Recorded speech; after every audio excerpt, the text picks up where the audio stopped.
ಈಗ SIR ಮೇಲೆ ಯಾವುದೇ ರೀತಿಯಾದಂತ ಆಕ್ಷನ್ ತಗೊಂಡಿಲ್ಲ ಸರ್. ಮಂದಿರ ಮಸೀದಿಗಳು ಚೌಕಿಗಳು ಎಲ್ಲಾ ಕಡೆ ಮಾಡ್ತಾ ಇದ್ದಾರೆ ಸರ್. ಏನ್ ಸರ್ ಮುಂದೆ? ಇವಾಗ ಕರ್ನಾಟಕದಲ್ಲಿ ನಡೀತಾ ಇರತಕ್ಕಂತ ಈ ಮತದಾರರ ಪರಿಷ್ಕರಣೆ ಏನಿದೆ ಇದರಲ್ಲಿ ಯಾವುದೇ ರೀತಿ ಅರ್ಥ ಇಲ್ಲ.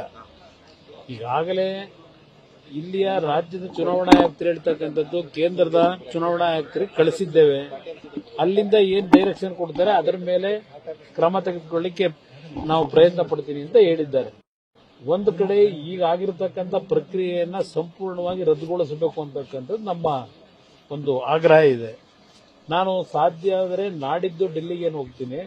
ಹೋದಾಗ ನಮ್ಮ ಚುನಾವಣಾ ಆಯುಕ್ತರನ್ನ ಭೇಟಿ ಮಾಡಿ ಇಲ್ಲಿ ನಡೆದಿರ್ತಕ್ಕಂಥ ಎಲ್ಲಾ ಘಟನೆಯನ್ನ ಅವ್ರ ಮುಂದೆ ಇಟ್ಟು ಈ ಪ್ರಕ್ರಿಯೆ ನಿಲ್ಲಿಸಿ ಒಂದು ಟ್ರಾನ್ಸ್ಪರೆನ್ಸಿನಲ್ಲಿ ಈ ಒಂದು ಮತದಾರರ ಪರಿಷ್ಕರಣೆ ಆಗ್ತಕ್ಕಂಥದ್ದಕ್ಕೆ ನಾನು ಅವ್ರಿಗೆ ಮನವಿ ಮಾಡ್ತೀನಿ. ಕೇಂದ್ರ ನಾಯಕರ ಜೊತೆಗೆ ಮಾತಾಡೋದು ಸರ್, ಅಮಿತ್ ಶಾ ಜೊತೆಗೆ ಇದು ಕೇಂದ್ರದ ನಾಯಕರಿಗಿಂತ ಹೆಚ್ಚಾಗಿ ಚುನಾವಣಾ ಆಯುಕ್ತರು ಮಾಡಬೇಕಾದಂತ ತೀರ್ಮಾನ, ಸರ್ಕಾರ ಮಾಡೋ ತೀರ್ಮಾನ ಅಲ್ಲ.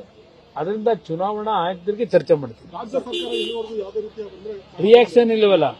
ಆ ಕಾಂಗ್ರೆಸ್ ಅಧ್ಯಕ್ಷರು ಎಲ್ಲೋದ್ರ ಗೊತ್ತಿಲ್ಲ, ದಿನ ಕಾಮೆಂಟ್ಸ್ ಮಾಡೋರು, ಗೃಹ ಸಚಿವರು ದಿನ ಕಾಮೆಂಟ್ಸ್ ಮಾಡೋರು ಎಲ್ಲದಕ್ಕೂ. ಇದಕ್ಕೇನು ಹೇಳ್ತಾರೆ? ಇವತ್ತು ಅಷ್ಟೊಂದು ನಿಯಮಬದ್ಧವಾಗಿ ಕೆಲಸ ನಿರ್ವಹಣೆ ಮಾಡ್ತಕ್ಕಂಥವ್ರು ಇವರು, ಬುದ್ಧಿ ಹೇಳ್ತಕ್ಕಂಥವ್ರು ಇವತ್ತು ರಾಜ್ಯದಲ್ಲಿ ನಡೀತಾ ಇದೆಯಲ್ಲ ಆದಿ ಬೀದಿ ಒಳಗೆ ಇದೊಂದು ಇದು ನಡೀತಾ ಇದೆಯಲ್ಲ, ಆ ಫುಟ್ಪಾತ್ ತೆರವು ಒಂದ್ ಕಡೆ, ಅದ್ರ ಜೊತೆ ಇಲ್ಲಿ ನಾನು ಹೇಳ್ತಾ ಇರೋದು ಈ SIR ವಿಷಯದಲ್ಲಿ ಆದಿ ಬೀದಿಲಿ ನಡೆಸ್ತಾ ಇದ್ದಾರೆ. ಈ ಸರ್ಕಾರಕ್ಕೆ ಏನಾದ್ರೂ ಗೌರವ ಮಾನ ಮರ್ಯಾದೆ ಇದ್ರೆ ಇವು ಸರ್ಕಾರದ ಅಧಿಕಾರಿಗಳೇ ಹೋಗಿರೋದಲ್ಲಿ, ಇಲ್ಲ ಚುನಾವಣಾ ಆಯುಕ್ತರಿಗೆ ಇವರಿಂದ ಏನ್ ಡೈರೆಕ್ಷನ್ ಹೋಗಿದೆ, ಈ ತರ ನಡೀತಿದೆ ಆಕ್ಷನ್ ತಗೊಳ್ಳಿ ಅಂತ ಹೇಳಿದ್ದೀರಾ?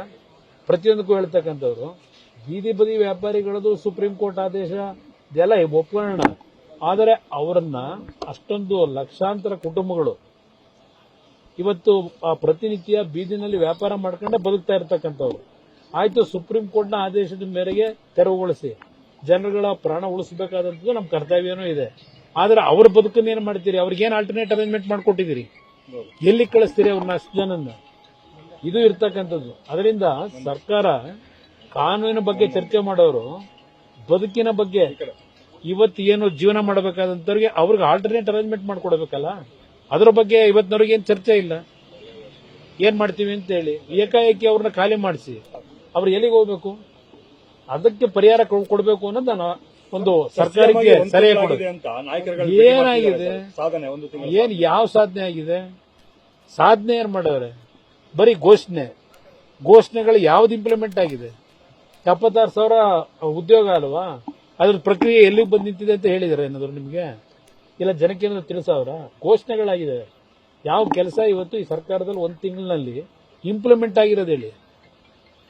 ಭಾರತ್ ಜೋಡೋ ಅದೆಂತದ್ದು ಅವ್ರ ಕಾರ್ಯಕರ್ತರಿಗೆ 10 ಲಕ್ಷ ಕೊಡ್ತಾರಂತೆ ಒಂದು ಪಂಚಾಯತಿಗೆ. ಘೋಷಣೆ ಆಗಿದೆ. ಸರ್ಕಾರದ ದುಡ್ಡಿಲ್ಲದೆ ಸರ್ಕಾರದವರು ಜನಗಳ ಪಿಕ್ ಪ್ಯಾಕೆಟ್, ಜನಗಳ ಜೋಬು ಕೈಯಾಗಿ ಪಿಕ್ ಪ್ಯಾಕೆಟ್ ಮಾಡೋದು ಹೆಂಗೆ ಅಂತ ಪ್ರತಿಯೊಂದರಲ್ಲೂ ಯೋಚನೆ ಮಾಡ್ಕೊಂಡು ಕೂತಿರೋರು ಇವರು ಇವೆಲ್ಲ ಕಾರ್ಯಕ್ರಮ ಅನುಷ್ಠಾನಕ್ಕೆ ತರ್ತಾರ? ದೊಡ್ಡ ದೊಡ್ಡ ಕಾರ್ಯಕ್ರಮಗಳು ಏನಾದ್ರು ಇದ್ರೆ, ದುಡ್ಡು ಹೊಡೆಯೋ ಕಾರ್ಯಕ್ರಮ ಇದ್ರೆ ಅವಕ್ಕೆ ಫೌಂಡೇಶನ್ ಹಾಕೊಂಡು ಹೊರಟವ್ರೆ. ನ್ಯೂಸ್ ಫಸ್ಟ್ ನಿರ್ಭೀತಿಯಿಂದ ನಿಮ್ಮ ಪರವಾಗಿ.